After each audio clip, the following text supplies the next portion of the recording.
which wasn't the only episode that was cancelled. An adaptation to the story Gordon Goes Foreign was once planned to be in season 2, but was cancelled due to budget complications. The story was about Gordon determining to find out the true name of the station from the other railway. This would have introduced the Big City Engine, who would have been a modified version of Henry with a new face mask and smoke deflectors. The story would eventually be told in Mr. Perkins' Storytime, as well as referenced in the series finale, Thomas and the Royal Engine.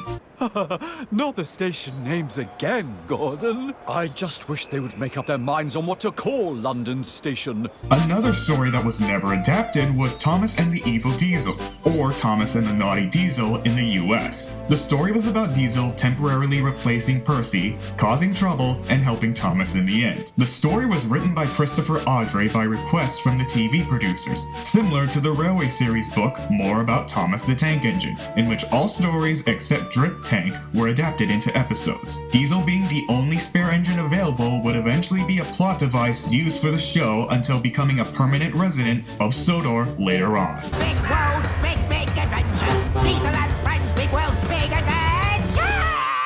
A spin-off series of the show called Jack and the Sodor Construction Company also has a large number of cancelled episodes. These include No Dozer is an Island, All Work No Play, Safety First, Treasure Hunt, Jack's Snow Rescue, Bossy Byron, The Importance of Being Patrick, Pop Goes the Diesel, Jack and the Quack, Alfie Has a Secret, Isabella Gets Steamed, Grass is Greener, and Kelly's Heroes. These episodes were cancelled due to being too similar to Hit Entertainment's other property, Bob the Builder, which is also a series about construction, as Hit had acquired the Thomas brand in 2002. Even though they were cancelled, some episode ideas were eventually reused for other episodes. Jack would later return in King of the Railway, while Alfie, Oliver, Max, and Monty would also return in Sodor's Legend of the Lost Treasure, and finally, Miss Jenny would return in Season 23, along with newcomers Brenda and Darcy. None shall pass!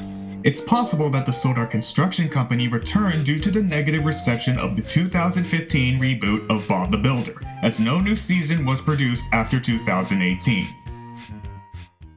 Britt Allcraft wasn't the only person who wanted to adapt the Railway series. The first attempt to adapt the Railway series was an adaptation to the sad story of Henry, which was being produced by BBC in 1953. It used Hornby models similar to the model series and was narrated by Julia Lang. Wilbur Audrey, who watched the broadcast, complained about the jerky operations, on-screen derailment, and the freely adapted script, which was required to fill in the 10-minute time slot. All of these complaints, along with the negative media attention, resulted in the show being cancelled. No footage or even images exist, as it was a live broadcast and was not recorded. The second attempt was planned by Andrew Lloyd Webber in 1973, who read the Railway series books as a child.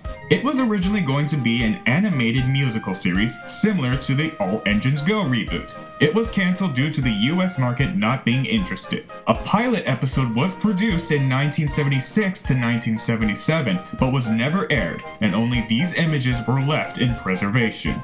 Webber would instead produce his own railway musical, Starlight Express, and the idea of having Thomas and his friends sing musical numbers would come to light in The Great Race. Please, sir, we're begging, you just can't say no. Will you, won't you take us to the railway show? Will you, won't you take us to the railway show? Will you, won't you take me to the railway show? The third and most successful attempt was, of course, Britt Allcraft. After acquiring the rights to the Railway series in 1979, she spent 2 years meeting with animators and watching test reels to decide on what type of animation to use for the series. After meeting with David Mitton, it was ultimately decided to use live-action models for the series. A test pilot was produced in 1983, and it was an adaptation of Down the Mine, but slightly different to the final product, with different models and simpler sets. The test pilot was unaired and never being publicly shown, but it was enough to greenlit the show to where it is today.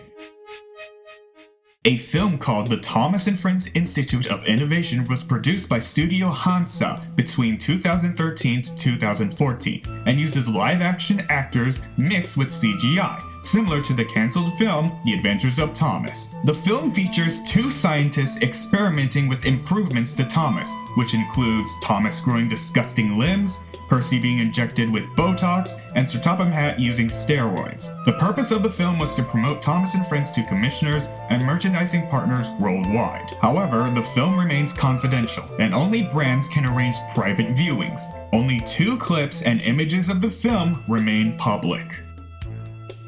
Don't forget to subscribe to Battery Railway for more train-related videos. If you like this video, check out our other videos.